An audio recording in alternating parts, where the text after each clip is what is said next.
So yun, last June 23 Sunday, nasa Manila kami. Nasa Vertis kami. And nakakagulat man, pero on the way ako sa gym that time. So from 5th floor going to 1st floor. And yan ang maganda, may RFID.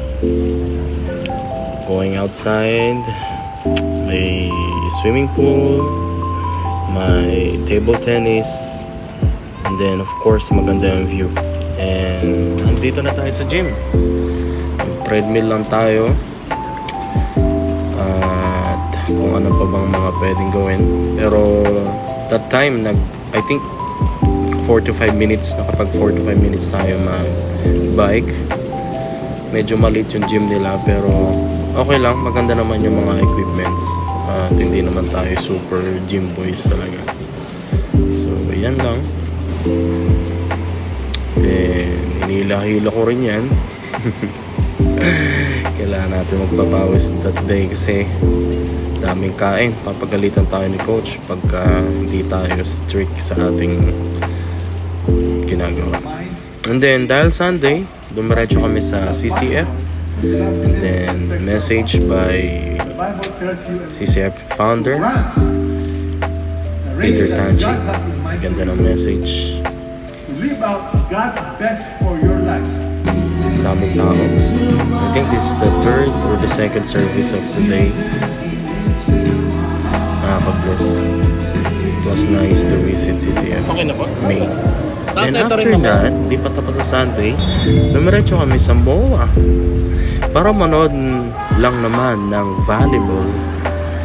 May 3 games. Hindi namin napanood yung una.